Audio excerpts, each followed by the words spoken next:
Hi, welcome to Coming to New England. My name is Greg Martin, and my guest today is my father. Thank you for coming in today. Welcome. What is your full name? Thomas Joseph Martin. I was born in Providence on September 28, 1956. How did your family come to live there? Well, we're really not sure about my father's family.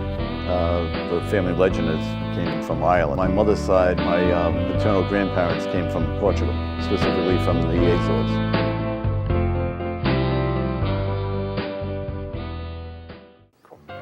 What was the house, apartment, wherever you grew up? What was it like? Well, it was a small bungalow style in Johnston. And at one point when the family was rounded out, there were my parents and 6 children, and my paternal grandfather lived with us as well. How many rooms and bathrooms did it have? We had 9 people sharing 1 bathroom. It was really cozy. Things had to be planned out. And then we had 4 bedrooms, living room, and a kitchen. Did you have electricity, indoor plumbing?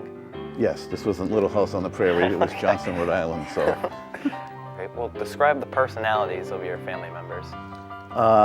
I think we all have a good sense of humor. I have one brother who's my brother Glenn, in your case Uncle Glenn, who is pretty serious about things. My brother Kevin has a great wit.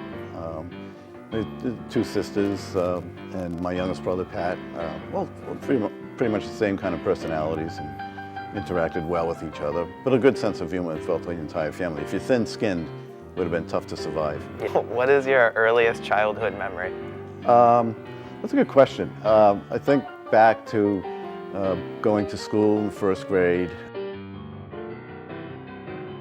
I do remember my dad standing behind me with his hands on my shoulders telling the 1st grade nun that I should behave in school, and if I didn't, to let him know, and he would take care of me when I got home as well. So I guess it would be kind of a traumatic childhood memory, but really it was a lot of, with 3 brothers and 2 sisters, it was mostly memories of playing together, family dinners. Yeah. I always enjoyed playing outside, especially playing sports outside. I was never one to sit inside and watch television.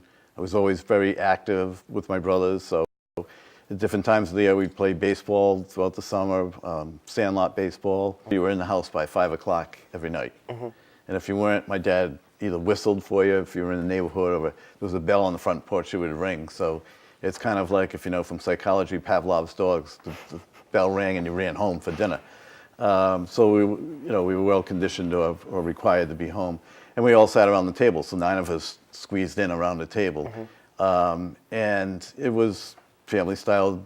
The food was passed along. If you didn't like what was on the table for dinner that night, you still had to sit at the table. Yeah. My mom made us still sit there at the table. So eventually, you kind of gave in your pride and you ate what was there. So, yeah. What were your favorite songs and music growing up? Well, I liked rock and roll, traditional rock and roll, especially the Beatles, Rolling Stones, a little bit of Led Zeppelin, the Moody Blues. So kind of all I have to do is probably listen to your play tracks, because you tend to like the same music that I do. Do you remember any fads or fashion trends from your youth? All you have to do is look back in the 60s video and books and so forth. Plaid pants, bell bottoms. You've brought back the type of hairstyle that I had then. Kind of long hair, kind of flashy colors and so forth. Jeans.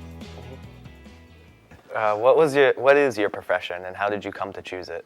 Well, I'm in the field of education. I'm the vice principal of student life at LaSalle Academy here in Providence. I started off as a history teacher after I got my bachelor's degree at St. Pat's in North Providence, the all-girls school. I was there for 1 year, and then I went to my alma mater, Our Lady of Providence, where I taught for 9 years until it closed.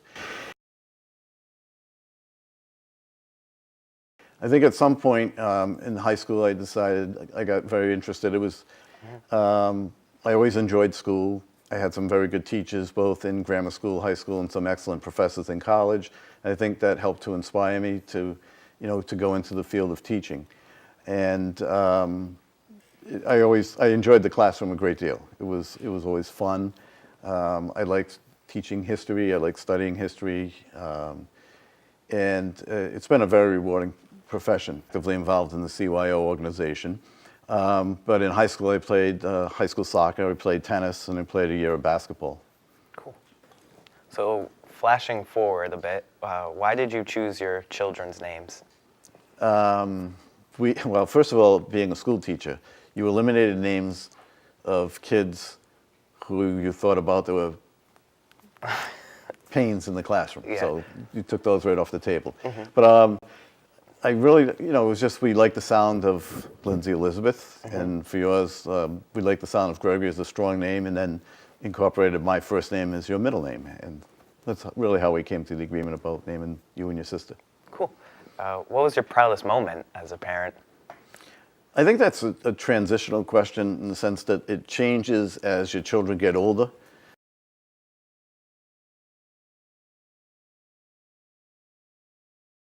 Certainly, obviously, to see them graduate from high school and go on to college, and then Lindsay's made it. Hopefully, you will graduate from Rhode Island College and go on to find some happiness and success. But there are the little moments that you go through.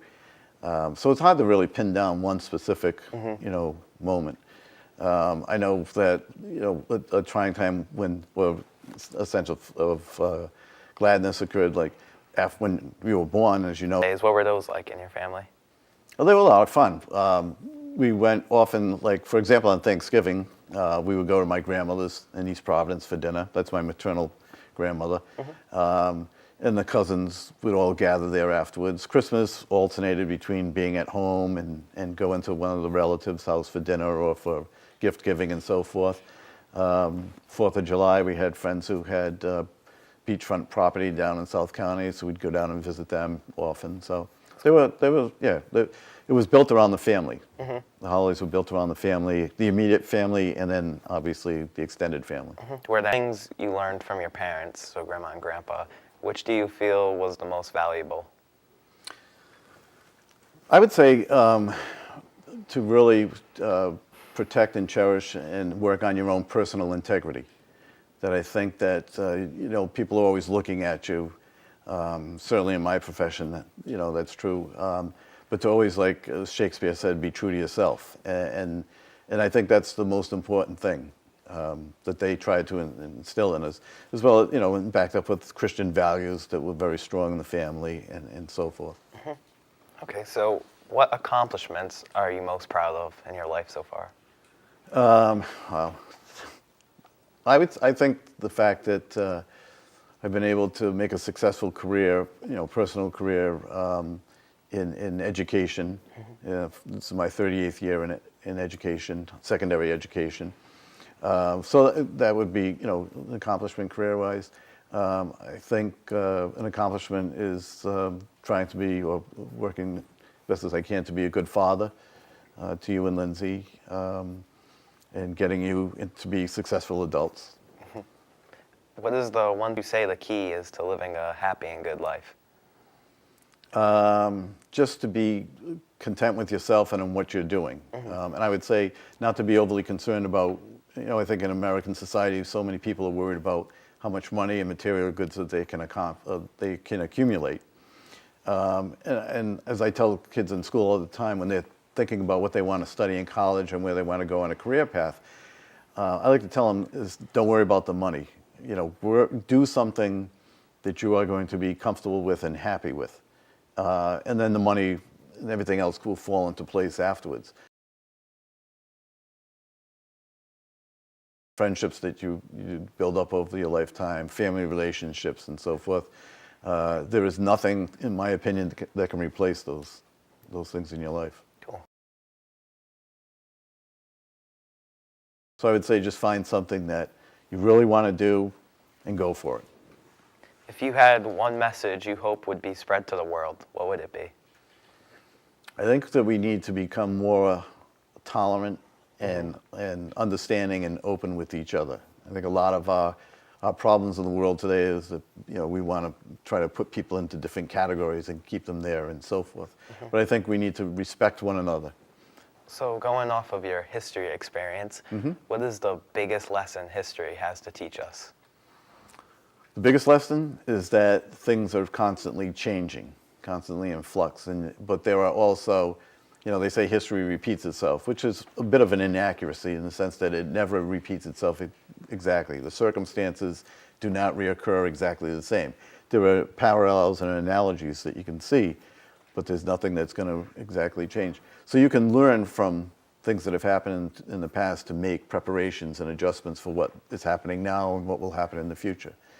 And I think society tends to lose sight of that. Everything right now is the biggest problem that has to be dealt with, and especially in the United States, we don't have a good appreciation for precedents and for things that happened beforehand that may have an impact, on what's going on today. And I think we can learn there are a great many lessons that can be learned from things that have occurred before with how to deal with current problems and prepare for potential problems and pave the way for the future.